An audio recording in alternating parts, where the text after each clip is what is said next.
네, 안녕하세요. 우리 느헤미야 라이브 김근주 교수님 제2성전기 출간 기념으로 찾아왔습니다. 우리 제2성전기 책 뜨거운 관심을 갖고 있는데요.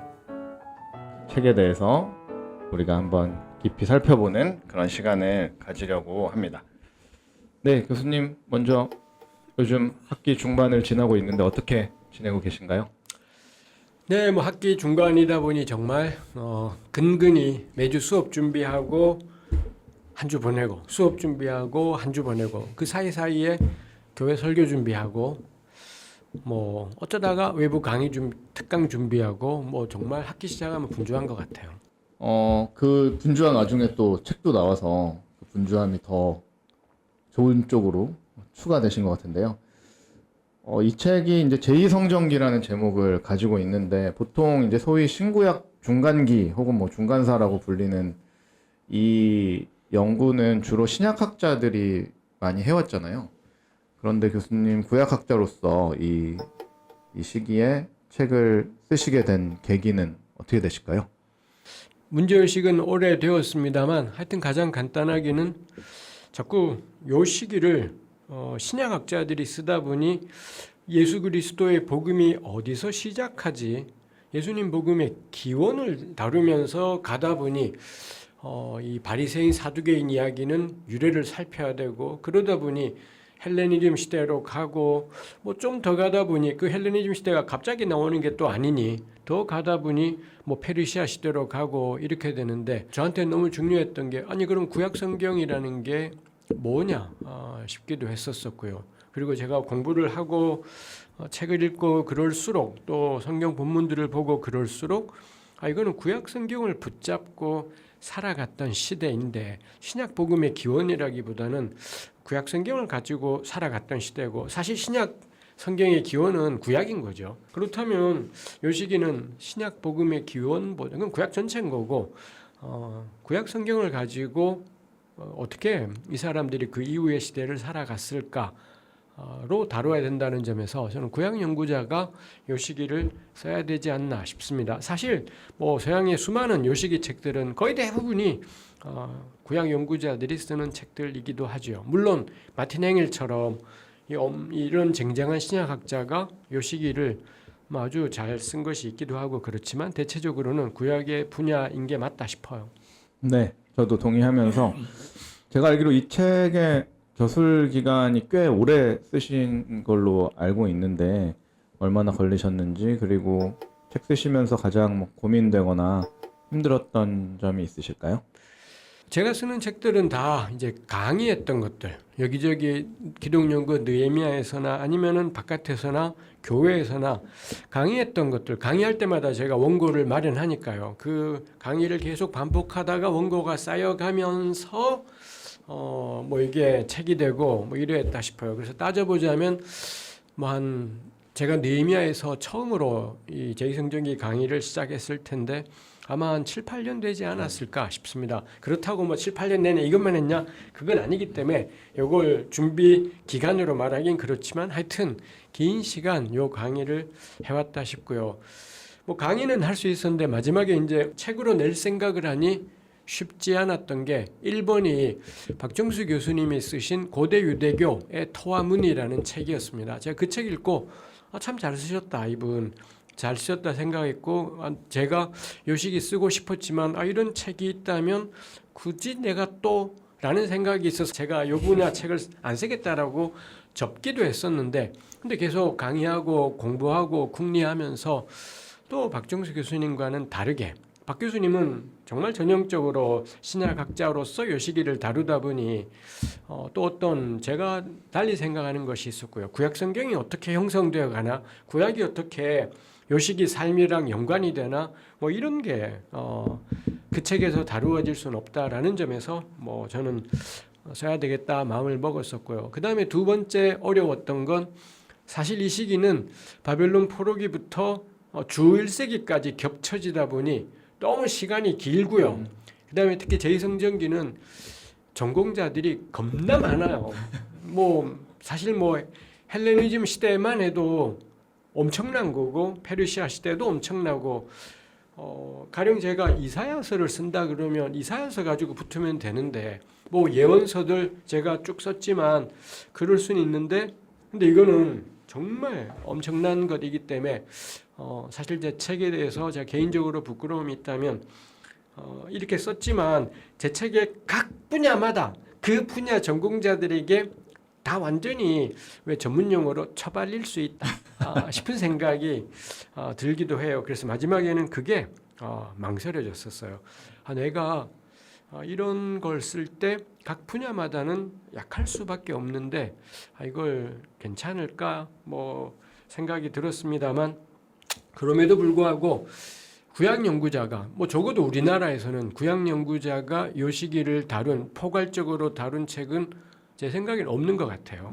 없다는 점에서 일단 처발리든 개발리든 하여튼 첫 걸음은 가보자로 마지막에 이제 마음을 먹었죠. 네, 고생 많으셨습니다.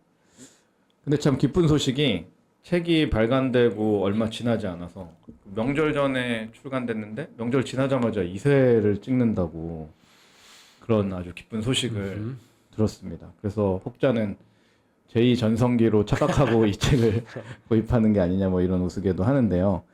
이 책이 그렇게 말씀하신 것처럼 그렇게 아주 쉽거나 막 술술 읽히는 책은 아닐 수도 있는데 이 책을 사람들이 많이 찾는 이유가 저자로서 뭐라고 생각하시나요? 저는 명백히 1번은 저에 대한 지지라고 생각합니다. 제가 생각하고 제가 뭐라 말하고 하는 것들에 대해 그래서 뭐 이분들은 하여튼 저에 대해서 불쌍히 여기거나 혹은 지지하거나 뭐 이런 마음들이 있으시기 때문에 그래서 열렬하게 저는 그래서 제 책의 어떤 질이 막 겁나 좋다 이거보다는 저에 대한 지지하시는 분들의 보내주신 성원이다 마음이다 그게 저는 컸다 생각을 하고요. 그 다음에 두 번째로 있다면 혹시라도 아까도 나누었지만 어쨌거나 이런 제목을 가지고 나온 책은 없기 때문에 한국인 저자가 쓴 그 다음에 박정수 교수님의 그 책이 있지만 그 책 품절돼 버렸어요. 알 수 없는 이유로 세물교회 플러스가 더 이상 그 책을 내지 않는데 좀 그 책 다시 꼭 나오면 좋겠어요. 아주 괜찮은 책이고 뭐 근데 제 책은 거기에다가 이 박정수 교수님의 책에다가 구약과 연관된 이야기가 훨씬 더 있고 그러기 때문에 저는 뭐 제 책을 지금 당장은 안 읽어도 일단 요 시기에 대해서 언젠간 도움이 될 때가 있겠지 비치용으로도 필요할 때 왜냐하면 이걸 다 다룬 책이 없었기 때문에 적어도 한글로는 뭐 그런 점에서는 누구라도 일단 가지고는 있자라는 마음으로 사셨을 수 있겠다 싶습니다. 네, 지지와 소장용. 네, 그게 두 가지 이유를 얘기해 주셨는데요. 이제 책 내용으로 좀 들어가 보겠습니다. 제가 이 책을 읽으면서 이 책을 아직 못 본 분들은 읽고 싶은 질문 또 이미 본 분들은 뭔가 궁금증이 해결되는 약간 그런 질문 그리고 약간 수준 있는 고품격 구약 토크 뭐 약간 이런 컨셉으로 질문을 잡아봤는데 얼마나 실현이 될지 잘 모르겠습니다. 먼저 1장은 포로기를 다루셨습니다. 사실 포로기는 엄밀히 말하면 제2성전기에는 해당하지 않는 시기인데 첫 번째 챕터를 포로기로 시작하신 이유가 무엇일까요?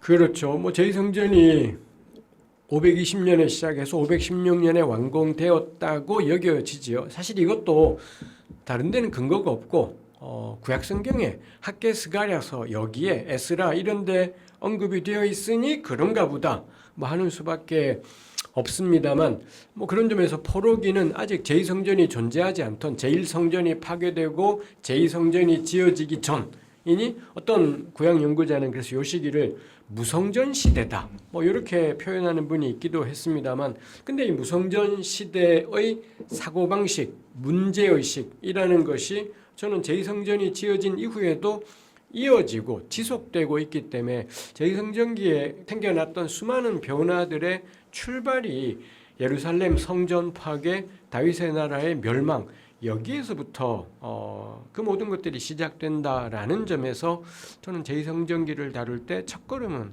포로기여야 한다 싶습니다. 가볍게 1장은 넘어가고 2장이 페르시아 시대인데요. 페르시아 시대는 또 굉장히 많은 구약의 책들이 이제 기록된 걸로 알려지기도 했고, 그런데 그 책들 간에 또 내용이 충돌하거나 하는 경우도 있는 것 같습니다. 뭐 책에서도 다뤄주셨지만 예를 들어 이사야 56에서 66장, 이제 소위 제3 이사야라고 불리는 그 책과 에스라 느헤미야서는 이방인에 대해서 전혀 다른 태도를 보입니다. 제3 이사야는 56장 같은 데서 굉장히 이방인에 대해서 포용적이고, 근데 에스라 느헤미야는 또 굉장히 분리주의적이고 배타적인 그런 충돌하는 시선이 나오는데, 이 비슷한 시기에 비슷한 공간에서 이러한 견해 차이가 있는 이유는 무엇일지, 그리고 이 상반되는 두 관점이 모두 다 정경에 들어와 있는데 그것에 대해서는 어떻게 생각하시는지 궁금합니다. 뭐 이 질문은 이 제책 전체를 관통하는 저는 질문이라고 생각합니다. 근데 생각해 보면 우리 신앙의 기본이 선택이지 않습니까? 하나님이 나를 택하셨다.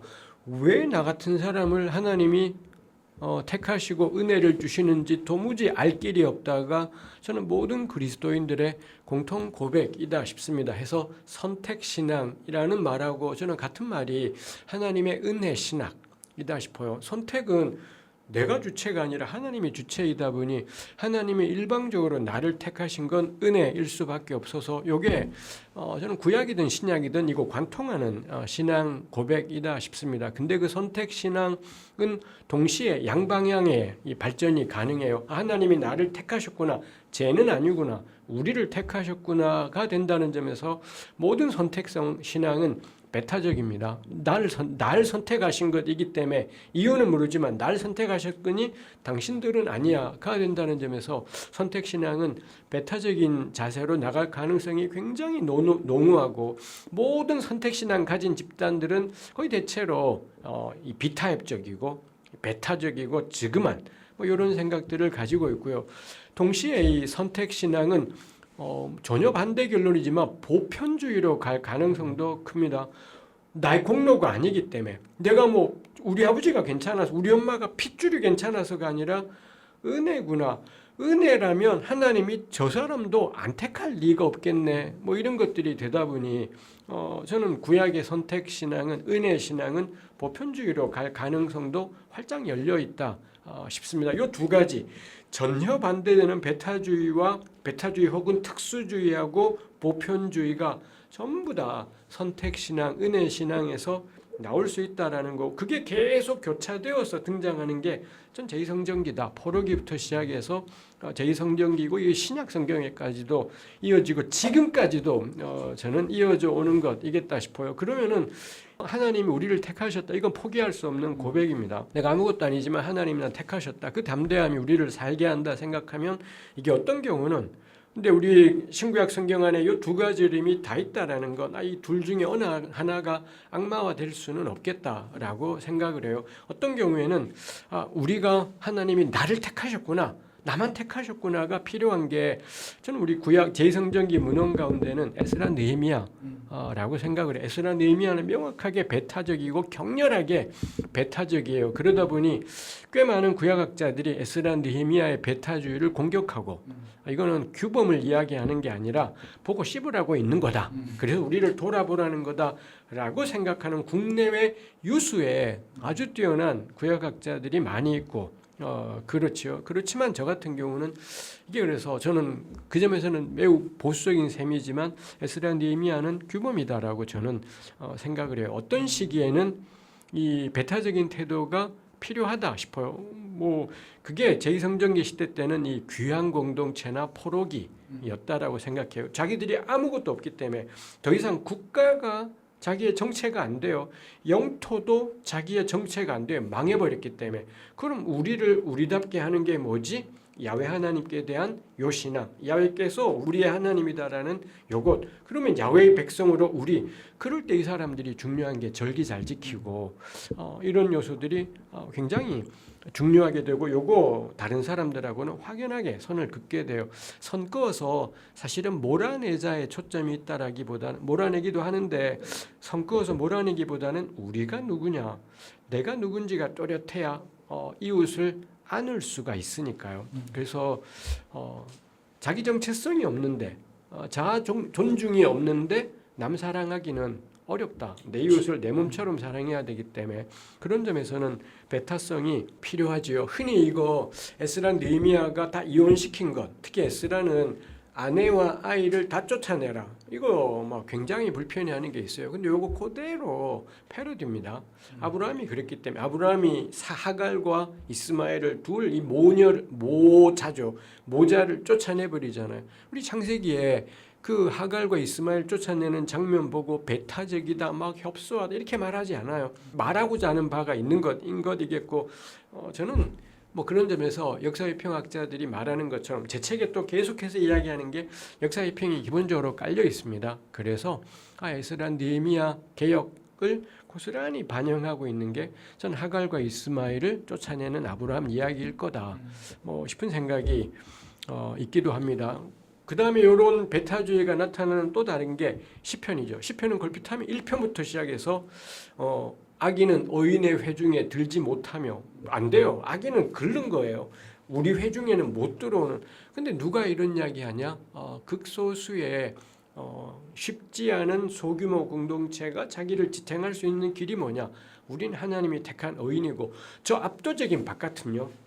다수의 악인들인 겁니다. 그럴 때 이 소수가 자기 공동체를 지키는 방식이 악인은 의인의 회중에 들지 못하며 저들은 바람에 날리는 다 그런 뭐 이럴 수밖에는 없겠다 싶은 거죠. 그래서 뭐 우리 한국으로 치면은 저는 일제시대 때 모든 기독교인이 다 친일할 때 그 소수의 기독교인들이 신사참배 거부하고 이럴 때 이거 명백히 배타적인 태도입니다. 저는 그거 필요했다. 지금 우리 고신의 흔적으로 이어지지 않습니까? 저는 그런 태도가 필요했고 그 다음에 제2성전기에는 주전 2세기 중반에 안티오코스 박해 때 끝까지 돼지고기 안 먹고 죽었던 사람들.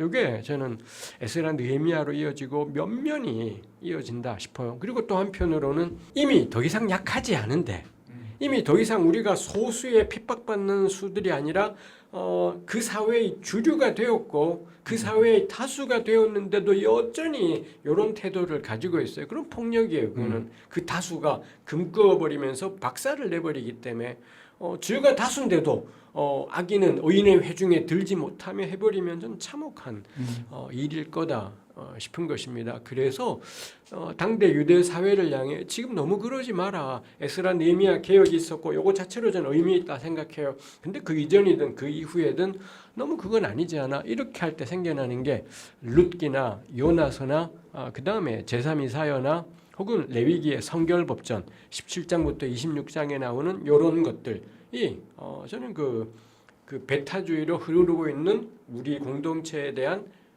규탄, 반대가 있겠다 싶어요. 이 둘은 어느 하나가 없어질 게 아니라 어느 하나 이게 계속 교차되면서 상황에 따라서 대응이 돼요. 그거 우리가 그런 점에서 저는 구약 성경이 또 이 요시기를 보면서 오늘 우리한테도 굉장히 많이 배울 것이 있겠다 싶어요. 지금 한국 개신교가 저는 글러먹었다고 생각하는데 한국 개신교는 주류입니다. 지금 무속은 주류가 아닐 수 있어도 개신교는 윤석열이 손에 왕자 쓰고 나왔다고 난리법석을 떨지만 윤석열이 또라이인 건 손에 왕자 써서가 아니에요. 무속을 신봉해서가 아니라 그가 가진 되도 않는 정책과 정치 이게 문제인 거지. 그럼 윤석열이 예수 믿었으면 괜찮은 거냐? 손바닥에다가 예수 우리 주 이거 쓰고 나왔으면 윤석열을 용서할 거냐? 또라이인 겁니다. 예수 우리 주를 쓰고 공공 인터뷰에 나오면 그건 신앙인이 아니라 도라이구나. 뭐 이렇게 우리 봐야 되지 않겠습니까? 종교가 관건이 아니라 그 행실이 문제였던 것이겠다 싶어요. 지금 한국 개신교는 지금 우리나라의 극우 집단들이 개신교하고 그렇게 밀접하게 결부된 것처럼 이 사회의 압도적 다수예요. 쪽수는 별로 안 되는데 사실 우리 일반인 가운데 개신교인들의 퍼센트가 요즘 20% 안 될 거예요. 근데 이게 국회의원으로 가고 정치인들로 가고 대한민국의 별들, 군 장성들로 가면 40% 50%까지 올라가요. 명백히 기독교는 한국 사회의 실권을 쥐고 있는 집단이고 국회의원 선거건 대선이건 개신교 눈밖에 나면 진짜 만만치 않은 이게 개신교인데 마치 지금가 무슨 핍박받는 소수인 것처럼 의인 악인 패러다임을 가지고 있다. 안 맞다. 그건 완전히 틀린 것이죠. 본문이 틀린 게 에스라 느헤미야가 틀린 게 아니라 상황이 달라졌는데 이 잘못된 적용들을 하고 있는 거다 싶은 것이 있습니다. 말이 길어졌지만 네, 그렇다는 거죠.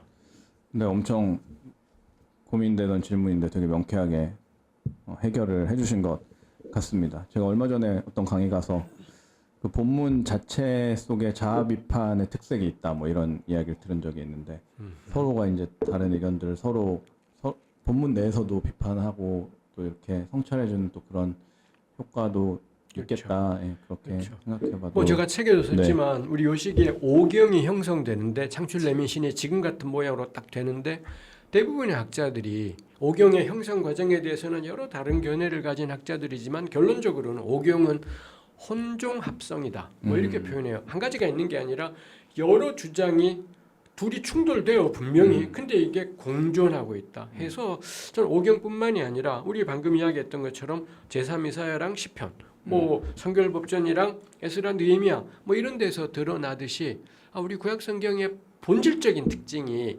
다양함이구나 라고 생각할 때 저는 하나님이 노아한테 무지개를 보여주신 거나 에스겔 1장에서 에스겔이 보았던 하나님은 무지개 형상이었다라는 게 저한테는 가볍지 않아요. 무지개의 가장 근본이 다채로움, 한 가지 색깔이 아니라 다채로움, 인체로 공존하기 인걸 생각하면 구약의 하나님은 무지개로 시작해서 무지개로 마무리되고 있구나 싶어서 무지개야말로 저는 이 구약의 상징이요 야훼 하나님의 상징이고 우리 구약 성경의 상징이겠다 싶고 사실 그러면 제 영역은 아니지만 신약 성경도 저는 당연히 구약의 연장선이라는 점에서 그럴 수밖에 없지 않나 싶은 게 있습니다. 할 때 저는 역시 저의 영역이 아니라 함부로 말할 수는 없지만 신약은 훨씬 더 다채로워져야 된다 싶어요.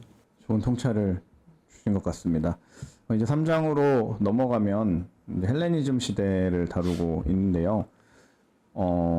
이제 소제목이 구약과 헬레니즘의 만남 이렇게 되어 있습니다. 근데 일반적으로 이제 헬레니즘은 신약 성서에 영향을 많이 주었다 이렇게들 알고 있는데 구약과 헬레니즘은 또 어떤 영향을 주고 받았을까요? 그야말로 헬레니즘은 대세였던 것이 뭐 공기같이 슥 들어왔고 그랬죠. 너무 이게 다행이라고 해야 될런지요. 사실 페르시아 시대가 그렇게 폭력적이지 않은 채 이스라엘에게 다가온 점도 컸고 그다음 헬레니즘 역시 알렉산더가 주전 333년에 이 팔레스타인이랑 애굽을 장악하게 되고 그때부터 헬레니즘이 밀려오게 되는데 다행히도 일종의 연착륙을 저는 했다라고 생각을 해요. 이거 뭐 저의 연구의 결과가 아니라 이미 기존 연구자들의 연구에서 특히 마틴 엥겔 같은 사람의 연구에서 주전 3세기 팔레스타인의 헬레니즘이 쓱 들어왔고 뭐 이 세계화 속에서 유대가 꽤 많이 변화되었다 싶습니다. 세상이 우리만 있는 게 아니라 훨씬 더 넓은 세상이 있다라는 걸 알게 되었고 그 다음에 헬레니즘이 그 헬레니즘의 한 축인 그리스 문화라는 게 어마어마하지 않습니까? 그리스 철학이나 정치의 전성기가 주전 5세기, 주전 4세기 이런 시대 그리스 민주주의건 아니면 그 쟁쟁한 막 소크라테스, 플라톤, 아리스토텔레스 뭐 이런 빅네임들이 있던 시대가 딱 그런 시대였다라는 점에서 이 엄청난 사상들이 몰려 들어왔고 뭐 누구라도 특히 지식인들이라면 영향이 될 수밖에 없지요. 저는 뭐 대부분의 구약학자들이 생각하는 것처럼 전도서가 주전 3세기 중반에 쓰였다라고 생각이 듭니다. 주전 3세기 중반에 이 헬레니즘의 물결 앞에서 비판적인 야훼 신앙을 가진 사람이 야훼 신앙을 가진 비판적인 지식인이 그에 대해 대응하며 서술한 것이 전도서였을 거다 싶기도 하고요. 이런 흐름들이 있고 그 다음에 뭐 집회서 우리 개신교 성경에는 없지만 가톨릭 성경에 있는 집회서를 비롯한 수많은 우리가 개신교에서는 외경이라고 부르는 책들이 요 시기에 주전 3세기, 2세기, 1세기의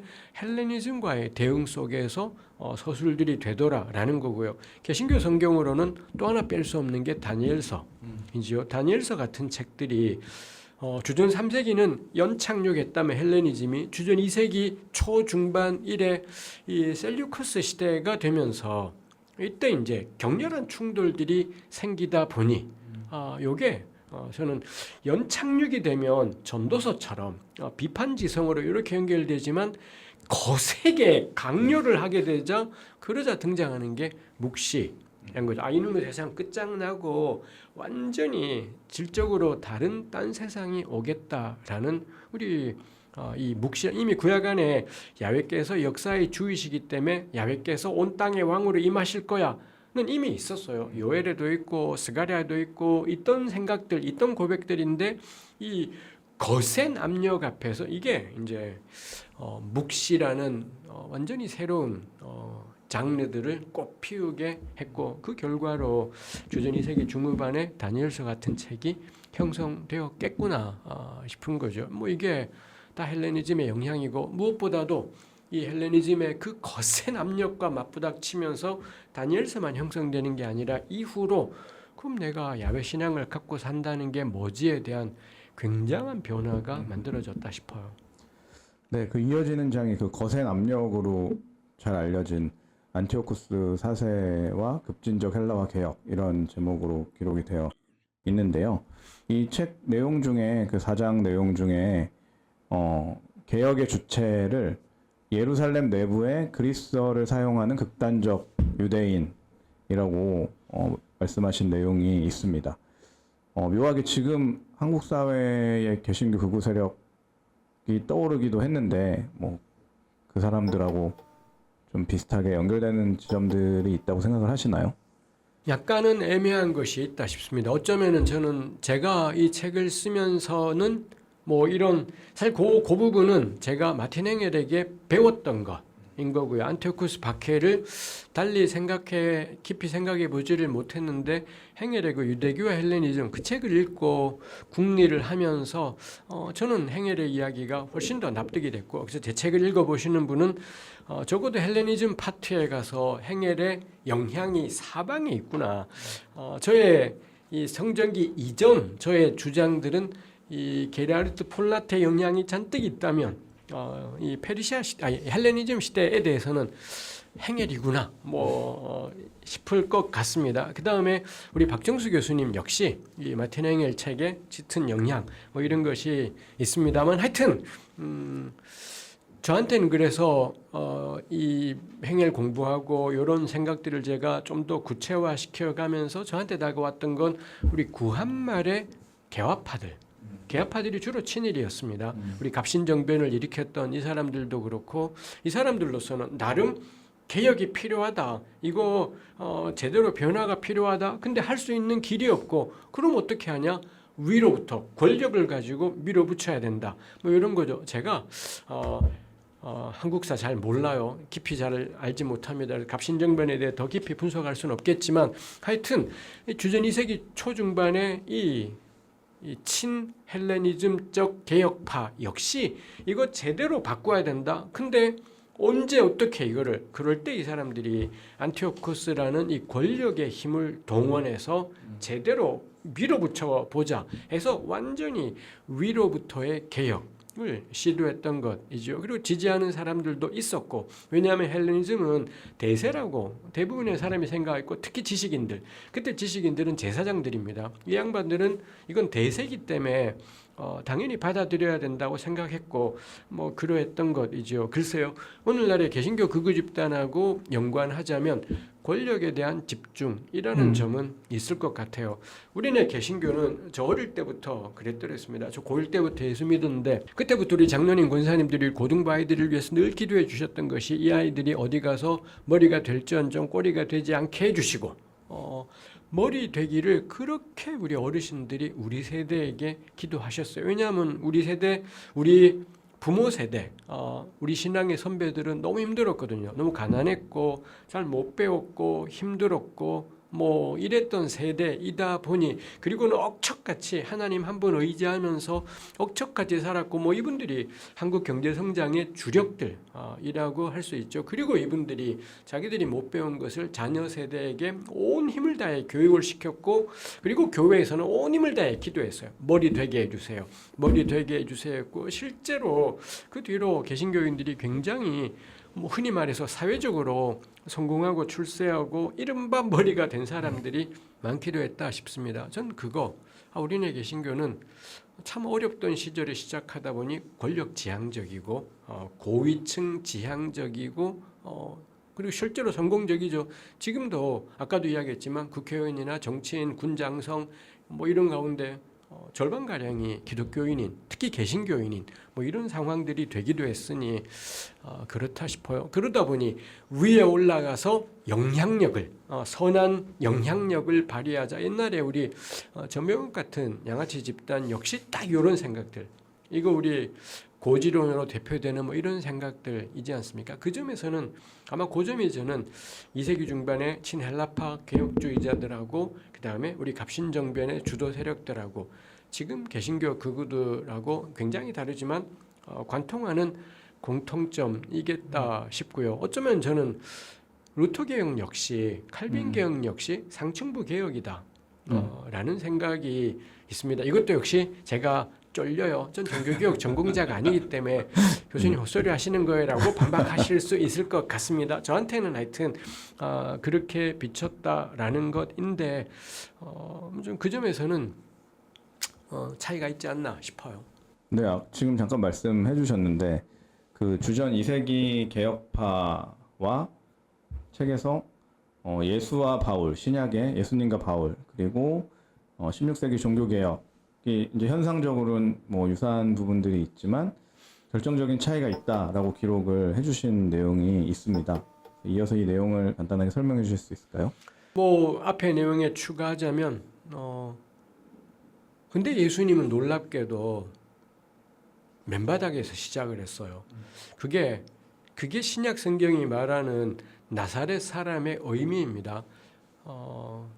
마태복음 2장 마지막 구절에 예수님이 나사렛 사람이라 불리리라가 구약이 없어요. 구약이 없는데 마태 기자는 왜 그렇게 했지 싶은데 저는 이거 나사렛이 주후 1세기에 나사렛이 가진 함이 천 것들 선한 것이 날 수가 없는 동네 출신 뭐 구약 성경인데 줄기차게 말하는 게 고난받는 하나님의 사람이에요. 떠돌이였던 아브라함, 애굽의 종이었던 이스라엘, 그리고 결국에는 포로였던 이스라엘. 뭐 나라조차도 없는 귀한 자 공동체 해서 저는 구약을 관통하는 게 곤고한 자들, 밀려난 자들, 영어에 아웃캐스트란 말이 있지만 딱 그런 존재고 그게 구약이 또 면면히 강조하는 고아, 과부, 나그네라는 주제하고도 다 있다 싶어요. 그게 나사렛 사람인 겁니다. 예수님 그렇게 시작했어요. 손바닥에 왕자 같은 거 쓰는 게 아니라 완전히 밑바닥에서 예수님 발로 다녔습니다. 완전히 발로 갈릴리 지역 사방을 다니셨고 그리고는 유대 지역까지 내려오셨고 뭐 이 부분은 이 사복음서가 전부 다 증언하고 있고요. 그 다음에 바울도 마찬가지이지요.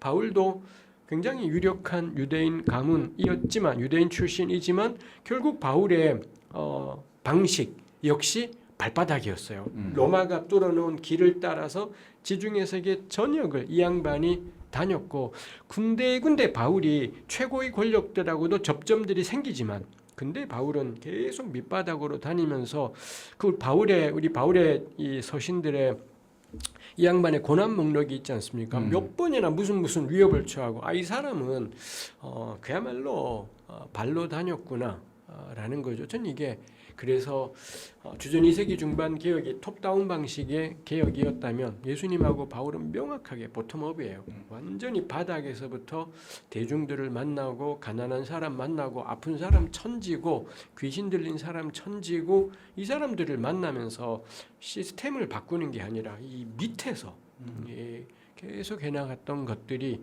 있습니다. 전 이거 신구약을 관통하는 것이구나 싶은 거고요. 그럴 때 우리 사회에 한때 있던 지금 많이 깨졌지만 고지론이라는 게 허망하구나 라는 걸 이 생각하게 돼요. 흥미로운 게 제가 책에도 어딘가 기록했지만 우리 주 1세기 유대 역사가로 요세푸스가 있지 않습니까? 네. 요세푸스가 온갖 걸 다 관찰했어요. 온갖 걸 관찰하고 온갖 진술들을 해놓았고 특히 이 양반이 에세네파라고 우리 신약 성경엔 에세네파라는 단어가 안 나오는데 바리새 사두개밖에 없는데 SNF파, 이 바리새도 다루고 사두개도 다루고 적정국량을 다루는데 SNF파를 겁나 많이 다뤘어요.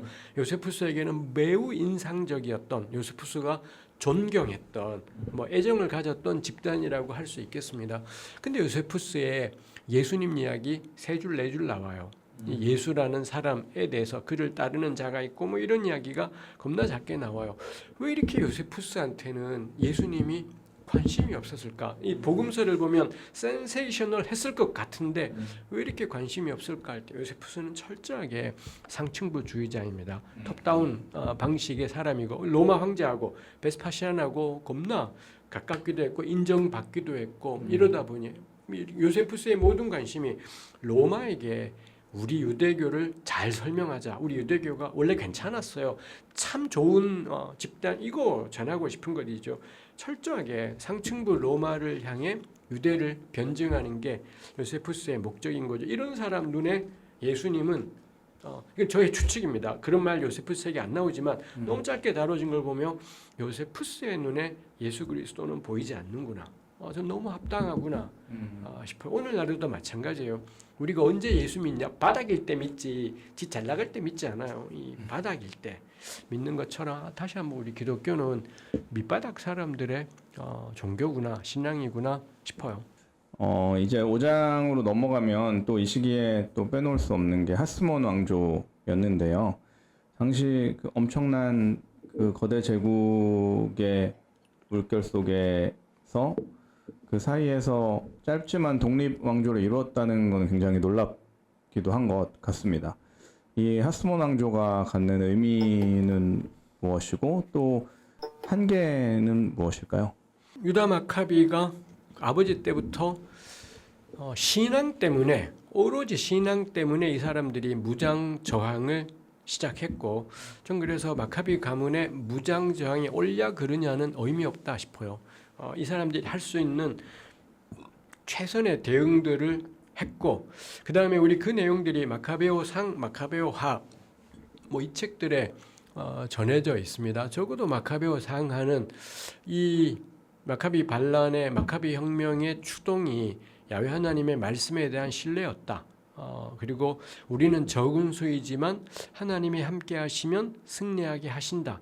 뭐 요 확신에서 시작된 것이었다 싶습니다. 그 점에서 신앙으로 자기들의 시대를 이 거센 셀류커스의 안티오코스의 박해 앞에서 내가 야훼 신앙을 가졌는데 어떻게 대응하지?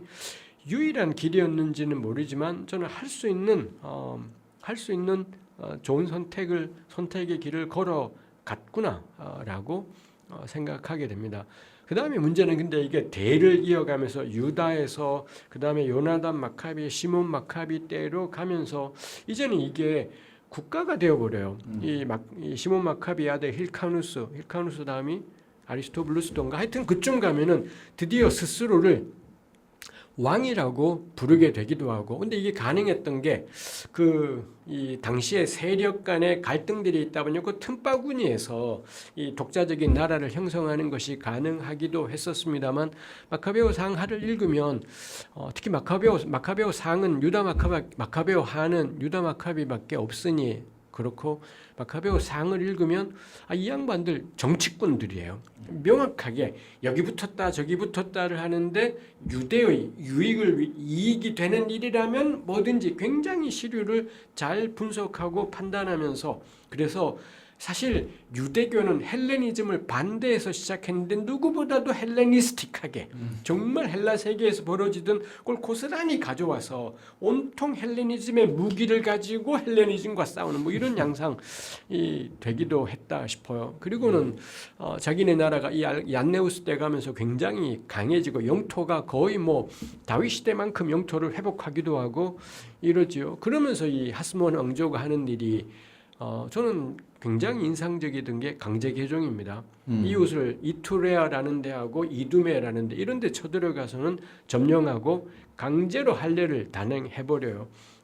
이거 하스몬 왕자의 단적인 표시죠. 하나님을 믿는다라는 공동체가 국가가 되었을 때 이게 어떤 결과를 가져올지 자기랑 다른 집단을 일체 용납하지 않고 박살내겠구나. 근데 로마한테는 찍도 못해요. 찍도 못하는데 주변에 약한 나라들을 사정없이 짓밟고 이게 하나님이 기뻐하시는 거라는 정통성이 필요하다 보니 강제 개종시키며 강제 할례를 시켜버리고 종교가 강제가 되면 사이비예요. 뭔 예수를 전하거나 말거나 강제로 예수 믿게 하면 그건 사이비 종교지 절대로 참 진리 일 수가 없죠. 우리 사스몬 왕조는 신앙이 국가가 되었을 때 그런 경우에 비극은 국가는 합리적으로 운영이 돼요. 상대방 이야기랑 들어보면서 동의가 안 돼도 어느 정도는 타협과 이게 필요하지 않습니까? 근데 이게 신앙이 결부되어 버리면 타협이 불가능해요. 내가 물러서면 야외께서 물러서는 거기 때문에 절대 그래서 종교는 전 종교 분리라고 하지만 종교가 정치가 되어 버리면 타협 불가능입니다. 저 같은 사람은 정의와 공의를 말하잖아요. 제가 정치하면 안 돼요. 정치하는데 정의에 어긋나는 걸 보았을 때 절대 같이 못해. 그런 사람은 정말 현실 정치를 하면 안 돼요. 현실 정치에서는 내가 요만큼을 얻기 위해 요만큼 물러나야 되고 이게 필요하지 않습니까? 근데 순수하게 붙어 싸우겠다? 이거는 정말 끝장나는 수밖에는 없기 때문에 절대로 종교적 확신에 가득한 사람들은 자기 확신을 세속 정치로 부드럽게 표현해내지 않으면 절대 그런 사람은 정치에서는 안 되는 그렇기 때문에 기독당 이런 것들이 말이 안 되죠. 저는 우리 유럽의 프랑스나 독일의 기독교 정당은 좀 그 정도는 아니다. 얼마든지 현실적으로 약간씩의 타협 그게 정치인의 역할이죠. 근데 하스몬은 이게 결합이 되어버리면서 사실은 겁나 세속적인데 이 온통 신앙 논리가 나오다 보니 너무 끔찍한 나라였다 싶고요. 그게 남긴 이 부작용이 사도행전 1장에 가면 주께서 이스라엘을 회복하심이 이때입니까?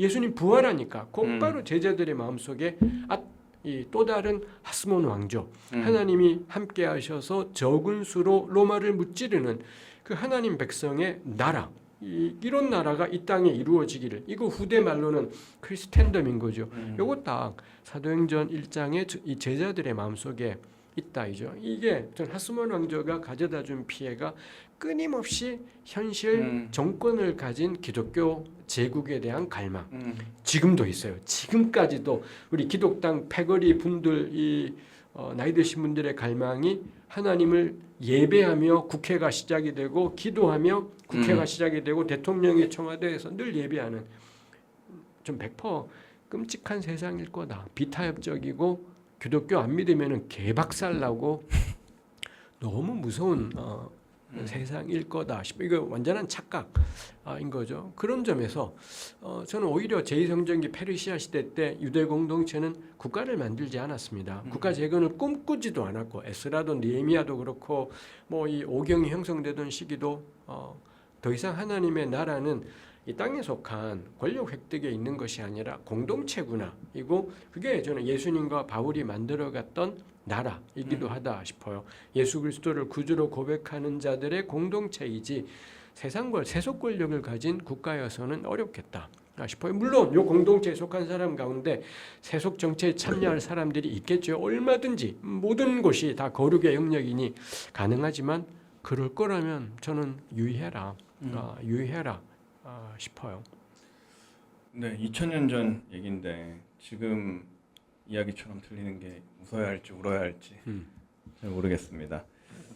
이제 6장으로 넘어가서 헬레니즘과 유대교를 다루셨는데 이건 제가 종종 받는 질문이기도 한데 용어에 대해서 독자들의 이해가 좀 필요하지 않을까 싶어서 좀 여쭤봅니다.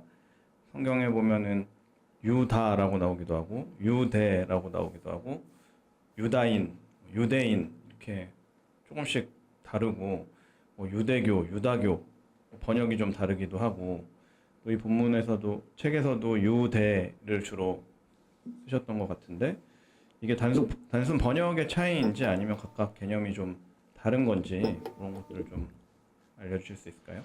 그렇죠.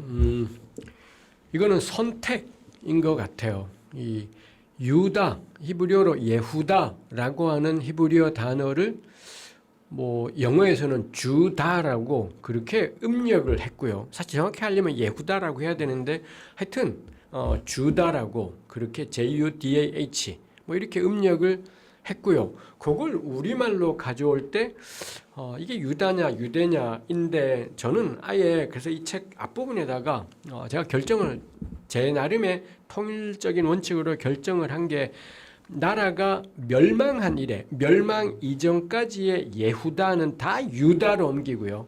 야곱의 12아들 가운데 네 번째 아들이 유다고 그 다음에 다윗으로 대표되는 솔로몬 이래 남왕국은 유다고 요 때는 다 유다의 왕들 그 다음에 최종적으로 유다의 멸망 뭐 이렇게 가고요.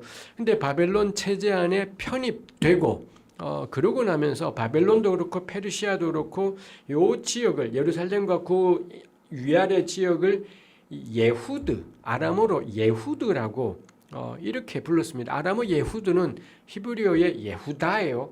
같은 단어인데 어쨌거나 간에 페르시아 제국에서 요 지역을 예후드라고 불렀고 이 예후드라는 단어에서 주라는 우리 유대인을 뜻하는 그런 영어 단어가 생겨나기도 했어요. 그래서는 구분해서 포로기 이래 요 지역은 유대라고 부르겠다. 그리고 그때부터 요 사람들은 유대인 뭐 이렇게 되는 거죠. 왕정기까지는 이스라엘 사람인 거고요. 근데 포로기 이후로는 유대인이고 그래서 우리 유대교 이 그리스어로 유다이스모스라는 게 영어로 주다이즘인데 그것도 이제 일관되게 유대교입니다. 근데 이게 개혁 성경이 일관되지 않고요. 그 다음에 가톨릭 성경은 전부 다 그냥 유다교라고 해버렸습니다. 그래서 성경 번역도 그렇게 그렇죠. 유다교로. 그래서 가톨릭 성경을 제가 인용할 때는 별 수 없이 그렇게 했고 그렇지만 제가 쓰는 문장에서는 가능한 한 제가 의식적으로 포로기 이전은 유다, 포로기 이후는 유대로 표기하려고 애썼습니다. 6장의 모세의 토라는 현실에 대한 제2성전기 유대교의 강력한 대응이다. 저는 이 문장이 굉장히 흥미롭게 그리고 끄덕여지는 문장이었는데요. 이 내용에 대해서 좀 설명해 주실 수 있을까요? 저는 하여튼 토라는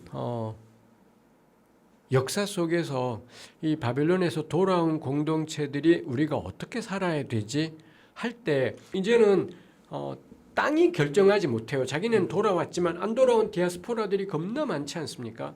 그럼 땅이 그들을 결정하지는 못하게 되는 거. 그럼 우리를 규정하는 게 뭐지 할 때 그게 이 사람들이 찾아낸 정체성이 하나가 족보입니다. 또 아브라함의 후손이냐 해서 족보라는 게 포로기 이래 너무 중요해지는 것이 있죠. 이게 포로 이전에는 중요하지 않아요. 왜냐하면 그건 국가가 있기 때문에 같은 나우발인 적절치 않아요. 같은 영토 안에 살기 때문에 되지만 근데 포로기 이래 우리 에스라 2장의 족보, 느헤미야 7장의 족보에서 보듯이 아브라함의 자손이라는 이 족보가 우리를 규정하고 이건 은혜입니다. 아브라함의 자손이란 이유로 하나님이 택하신 거기 때문에 은혜가 되는 거고 또 하나 이들의 정체성은 모세율법이에요. 야훼께서 우리를 택하셨고 그리고 우리에게 택함 받은 자의 합당한 삶으로 토라를 주셨구나. 그래서 우리는 한편으로는 아브라함의 자손으로 택함 받은 자, 한편으로는 토라를 따라 살아가는 자. 이 두 개의 정체성이 포로기 이래 이스라엘을 유대를 결정하는 핵심 정체성이다 싶어요. 뭐 아브라함의 자손이 문제될 건 없습니다만 그 다음에 이제 이게 토라가 관건이 돼도 토라를 지키는 게 핵심인데 아까 우리 이야기했던 것처럼 2세기 중반에 격렬한 박해가 있다 보니 그럴 때 내가 하나님의 백성이라는 게 뭐지? 토라의 핵심은 정의와 공의를 행하는 삶이라고 저는 생각해요. 아멘. 근데 그거는 표시가 안 나요. 그 다음에 에피파네스가 정의롭게 행한다고 넌 뒤져 이럴 수는 없어요. 그리스 철학이라는 게 정의와 선을 안 강조할 리가 없으니까요. 그럴 때 이 친헬라파 급진 개혁자들이 아마도 안티오쿠스에게 말을 넣었겠다라고 저는 행해를 따라 생각합니다만 그래서는 할례하지 마, 이 안식일 지키지 마. 토라 다 불태워 뭐 이런 요구들을 하는 거예요. 이거 전부 다 마음은 야훼를 경외하지만 할례는 안 행할 수도 있는 거예요. 마음은 하나님 한 분이지만 안식일을 안 지킬 수도 있고 돼지고기를 먹을 수도 있지 않겠습니까? 근데 2세기 중반 유대인들은 내가 야훼를 경외하기 때문에 난 절대 돼지고기 안 먹어. 목에 칼이 들어와도 안 먹어. 칼이 들어와서 막 죽어나가는 뭐 이런 일들이 생긴 것. 이제 이 외적 표지가 야훼 신앙을 결정해버리는 시기가 생겼더라는 거죠. 이거를 퉁쳐서 모세의 토라대로 살겠다가 생사를 결정하는 상황이 돼버린 게 2세기 중반에 에피파네스 박해였더라는 겁니다. 그래서 저는 너무 타당한 반응이었다 생각을 해요. 문제는 그 다음에 에피파네스 죽고 모든 상황이 변화되었고 이 셀류커스가 너네 신앙 마음대로 믿어라를 다 인정해 주는데 그 이후로 이제 유대교에서는 내가 유년이라는 공적 정체성이 뭐야? 할례 반드시 해야 되고 안식일 지켜야 되고 돼지고기 절대 먹으면 이게 목숨 걸고 지켜야 되는 정의와 공의를 지키는 게 목숨 거는 것이 아니라 이게 목숨이 되어 버렸더라라는 거죠. 율법에 대한 열심은 다 이런 열심들이 되어 버렸더라. 라는 겁니다. 그게 전 한편으로 그 율법에 대한 외적 표제에 대한 열심이 흘러간 게 바리새파, 사두개파, 에세네파 다 율법에 대한 해석의 차이지 율법에 대한 열성에 있어서는 세종파가 차이가 없다는 저의 주장입니다. 그래서 세종파가 다르지만 사실은 똑같아라고 저는 생각을 해요. 근데 놀랍게도 신약 교회는 바울과 복음서는 이 문제를 그렇게 접근하지 않았다라는 점에서 동일한 이 2세기 중반의 박해를 거치면서 이 요런 새 종파로 이어져 가고 랍비유대로 간 요런 흐름이 있는가 하면 바울과 복음서로 흘러간 요런 흐름이 있어서 야, 같은 뿌리에서 이런 다른 대응이 나왔고 저로서는 제가 기독교인인 게 예수님과 바울의 대응이 훨씬 더 저는 구약의 본질과는 잘 닿아 있다라고 저는 생각하게 됩니다. 결국 토라를 어떻게 해석하고 어떻게 적용하는가가 유대교 안에서 예수님은 이 복음서에 나타나는 것들을 보자면 새로운 종교를 만들지 않으셨죠. 완전히 예수님은 유대교 사람인 겁니다. 근데 이렇게 그래서 해석의 차이가 율법에 대한 토라에 대한 해석의 차이가 굉장한 변화를 만들어냈다. 싶습니다. 이렇게 토라가 이미 에스라 느헤미야 때도 부각되었지만 더더욱 쟁점이 된 게 저는 2세기 중반 박해다 싶어요. 해서 제 책을 읽을 때 혹시라도 꼼꼼히 다 읽으신다면 헬레니즘 시대, 그 다음에 안티오코스 에피파네스 박해 시대에 대한 저의 정리와 주장들에 대해서 잘 읽어주시면 좋겠다. 그리고 그거에 대해서 뭐 달리 생각들이 있으시면 반박할 수 있고 그럴 것 같아요.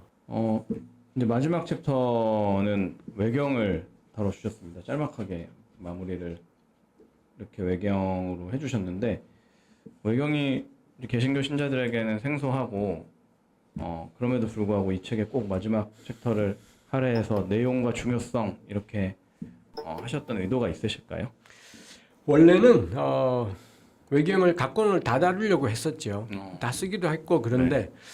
근데 그러니 책 분량이 너무 두꺼워지게 돼서 그것만 빼고 외경 서론이라고 할 수 있는 그것만 빼고 각권 내용은 다 이번에 하지 말자 뭐 이렇게 해버렸습니다만 외경은 그래서 우리가 보통 외경이라고 부르는 가톨릭 교회는 정경이라고 하나님 말씀이라고 받은 그 책들은 다들 주전 3세기 후반부터 주전 1세기 정도까지 쓰여진 책들입니다. 기독교의 신약이 생겨나기 전에 그 책들을 읽어보시면 전부 다 예수님 오시기 한 200, 300년 가량 동안에 내가 야훼 신앙을 가지고 이런 세상 속에 산다는 게 뭐지를 담아내고 있어요.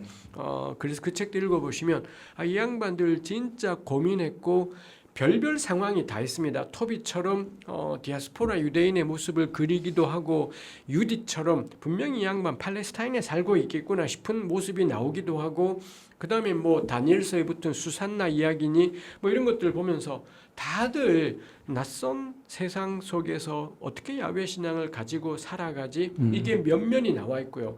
아까 말씀드린 것처럼 2세기 중반 이래 토라를 어떻게 철저하게 지키냐 이게 외적 표지로 집중되어 버렸고 신약 성경에도 바리새 사두개가 딱 그러고 있는데 이 외경에는 그렇지 않아요. 그 문제로만 집중되어 있지 않고 정의를 행하고 약자의 편에 서고 가난한 자를 지켜내고가 계속 나와요.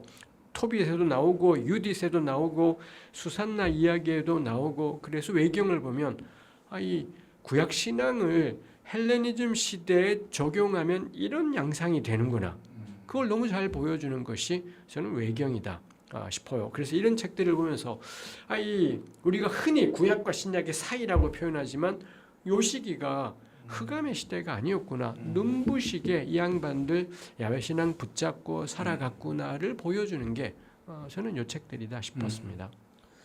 네, 좀 연결되는 질문일 텐데 그 편집 과정에서 책에 들어가지 않았던 뭐 예를 들어 외경 부분이라든지 또 빠졌는데 그래도 요 얘기는 이런 유튜브를 통해서라도 좀 하고 싶다 하신 부분들이 혹시 있으실까요? 전 토빗과 유딧을 제일 좋아하기도 하고 그렇습니다. 토빗은 히브리어 제다카, 근데 그게 그리스어로는 디카이오 시네인데 이거 바울에게도 너무 중요한 그런 단어잖아요. 제다카는 구약에서 너무 중요한 단어고, 근데 이걸 이렇게 번역했는데, 그래서 토빗을 읽어보면은 이 공이라고 번역하는 이게 토빗 시대의 사람들에게는 어떻게 이해되고 있는지 거기서는 자선입니다. 오로지 자선이고, 이게 우리 마태복음 6장에도 자선이라는 단어가 나오기도 하고 그렇습니다만, 구약의 제다카는 훨씬 더 포괄적이고 체제, 시스템 뭐 이런 의미가 있어요. 근데 신약의 예수님에게 이 제다카는 구제입니다. 왜 이런 변화가 생겼지? 토빗. 요 책이 아주 잘 그런 변화를 보여주는 것이 있고요. 그 다음에 유딧은 여성이 주인공입니다. 우리 여성이 주인공인 책이 정경에 룻기가 있고 에스더가 있고 외경에 유딧이 있습니다.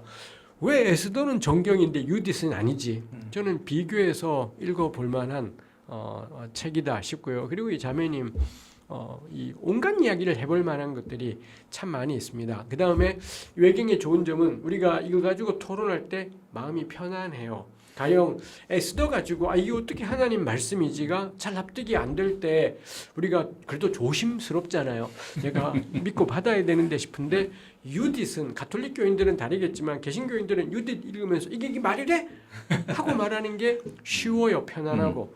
그러면 동시에 뇌리 속에 그럼 내가 에스더에 대해서도 마찬가지인 것 아니야? 뭐 이런 생각을, 우리가 너무 종교적인 생각에 사로잡혀 있는 걸 풀어주는 게 이 외경이고요. 거기서 풀리잖아요. 그럼 정경 볼 때도 내가 나사가 약간 풀려 있구나 싶은 생각을 하게 해요. 저는 그거 되게 중요한 경험이다 싶어요. 나사가 풀고 정경을 함부로 대하자라고 제가 초대하는 것이 아니라 정경이 정경인 것은 이 책들이 특별한 책인 것은 우리가 난리쳐서이지 않아요.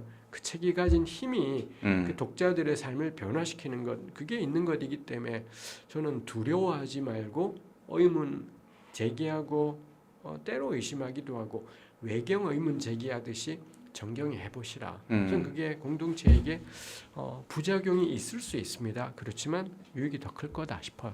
네.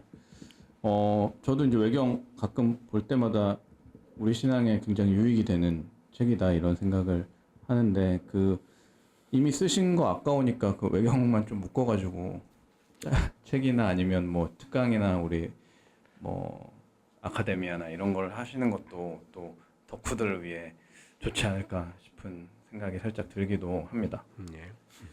네, 이제 마무리하려고 합니다. 제2성전기에 대해서 우리 지금 장시간 1시간 넘게 저희 지금 원테이크로 보시는 분들, 네, 원테이크로 하고 있습니다. 어마어마한데요. 이제 마무리하면서 이 시기가 제2성전기가 어떤 시기인지 책의 저자로서 좀 요약을 해주신다면 어떻게 하실 수 있을까요? 이 왕정기를 지탱하는 게 다윗 언약입니다. 하나님이 다윗을 택하셨다. 우리는 이 나라는 하나님이 택하셨구나 하는데, 그리고 예루살렘 성전 야훼께서 여기 거하신다. 근데 그게 박살이 나버린 겁니다. 그 다음에 이 땅은 하나님이 주신 땅, 이게 박살. 그러니까 자기들을 규정하고 근거하는 토대가 산산조각 나버린 것. 이게 이 587년의 멸망 사건인 거죠. 근데 그 이후로 이 제2성전기를 살아가면서 유대인들은 흩어져 살았어요. 그렇지만 흩어진 것이 아니라 우리로 규정하는 게 뭐지를 고민하면서 그거에 맞추어서 예언자들이 선포했던 게 구라가 아니었구나 하면서 예언서들이 모여지고 형성돼요. 그 다음에 우리를 하나로 연합되게 하는 것이 뭐지? 우리 안에 생각이 꽤 다른데 이걸 하나 되게 하는 게 뭐지? 그러면서 토라가 형성되기도 하고 그리고 이런 중요한 책들 가운데는 굉장히 배타적인 에스라 느헤미야도 속해 있고 요나서나 룻기 같은 책도 속해 있고 뭐 이런 일들 이게 전부 다가 그냥 하늘에서 툭 옛다 룻기도 하나님 말씀이야 뭐 이렇게 주어지는 것이 아니라 그 제2성전기라는 현실을 살아가면서 이 공동체 안에서 발생하는 상황과 문제 때문에 이런 것들이 부각되고 논의되고 아마도 논의되고 어떤 책들이 중요하게 여겨지고 그러했겠다 싶어요. 그래서 변화된 상황 속에서 괴로워하며 정경이라고 나중에 불리는 책들이 형성되어 가고 그렇게 형성된 책들로 다시 또 그들의 일상을 살아가고 그러다 생기는 문제들에 대응해서 또 다른 정경들이 형성되어 가고 그걸로 또 일상을 살고 해서 끊임없이 상황과 텍스트가 막 주고받던 시대. 전 그게 제2성전기이겠다 싶고요. 그 토대 위에서 그런 삶을 살다가 이제 등장한 게 또 하나의 책입니다. 그래서 쿰란 같은 경우는 쿰란 문헌이라는 또 하나의 이 문서들을 만들어냈고 랍비 유대교는 미슈나라는 걸 만들어냈고 기독교는 신약이라는 걸 만들어낸 거예요. 다 요 세 군데가 전부 다 구약이라는 우리가 구약이라고 부르는 요 공통 자산을 가지고 나름으로 살며 쿰란 문헌과 미슈나와 신약이라는 점에서 구약은 신약과 무조건 한 세트가 아니었구나. 구약은 이 시대를 이렇게 살아간 사람들의 이야기고 그 결실이 쿰란으로 미슈나로 신약으로 되었다라는 요게 이런 것들을 가능하게 한 게 요 제2성전기예요. 그럼 우리가 요거 보면서 왜 쿰란 문헌으로 갔을까? 왜 미슈나로 갔을까? 신약은 뭐가 다르지? 요거를 저는 이 시대 저의 글 읽으면서 한번 나름 생각이 되면 좋겠다 싶어요. 네. 그 저자로서 그러면 이 책이 어떻게 좀 활용되기를 원하시는지 또 어떤 좀 평가를 받고 싶으신지. 이 책의 앞부분이 저는 어렵다 생각을 해요. 앞부분이 어렵다기보단 지루할 수 있다. 앞부분에 하여튼 이 구약 각 권의 형성에 대해서 막 이야기를 하는 것들이 어쩌면 좀 지루할 수도 있겠다 싶기도 합니다. 근데 거기만 치다면 괜찮아요. 그 다음부터는 재밌을 수도 있다 싶기도 합니다. 그래서 뭐 할 수 있다면 공동체 안에서 같이 책 읽기 모임이 될 수 있으면 좋겠다 싶어요. 그리고 왜 우리 이스라엘 역사를 다룬 기존의 책들 번역된 것들이 꽤 있지 않습니까? 네. 대부분의 역사책들은 뒷부분에 요약을 다뤄요. 포로기 그 다음에 페르시아 시대까지는 거의 모든 이스라엘 역사책이 다 다루고 있기 때문에 거기랑 좀 비교해 볼 수 보면서 제 책이 뭐가 다른지 한번 생각해 보시면 좋겠다 싶고요. 그 다음에 어떤 이스라엘 역사책은 이 헬레니즘 시대도 다루기도 하고 심지어 주 1세기까지도 뭐라 간단히 언급하기도 해요. 한번 비교해 볼 수 있으면은 좀 더 유익이 되겠다 싶습니다. 그 다음에 그리고 최고의 유익은 소장입니다. 안 읽어도 돼요. 네. 간직하는 것도 괜찮다. 제 책의 또 하나의 장점은 이건 IVP 출판사가 애쓰신 것이지만 생각보다 얇습니다. 이 책이 가령 제가 쓴 왜 소연서 겁나 두껍습니다. 그래서 읽는 순간 내가 이거 읽느니 그냥 소연서를 읽자, 성경을 읽자 싶을 텐데 요거는 이거 마틴 행엘의 유대교 헬레니즘 겁나 두꺼운 세 권으로 번역이 되어 있습니다. 그거에 비하면 애게 해서 핸디하다라는 것에서 핸디하게 일단 소장은 하자 싶습니다. 네, 아주 중요한 말씀 해주셨습니다. 이제 마지막으로 향후 또 어떤 책을 출판할 계획이신지 좀 스포를 살짝 해주시고 마무리 인사 해주시면 되겠습니다. 저는 에스겔서 이미 다 썼고요. 그래서 출판사에는 넘어간 지 오래니 언젠간 나오겠지 생각을 하고요. 그 다음에 오늘도 제가 여러 번 나눴고 책에서도 강조하지만 전 율법에 대한 관심이 점점 더 많이 생기게 됩니다. 그래서 구약의 율법 자체에 대해서 본문을 주의하고 설명하고 우리 시대의 함의에 대해서 따져보고 해서 구약의 이 3대 법전을 차근차근 공부해보자 싶어서 공부하고 있습니다. 그렇습니다. 네, 우리 긴 시간 동안 우리 느헤미야 유튜브 느헤미야 라이브 김근주 교수님의 저서 제2성전기를 가지고 고품격 구약 토크를 나눠보았는데요. 많은 도움이 되셨으면 좋겠습니다. 네, 우리 또 좋은 기회에 다시 찾아뵙도록 하겠습니다. 감사합니다. 감사합니다.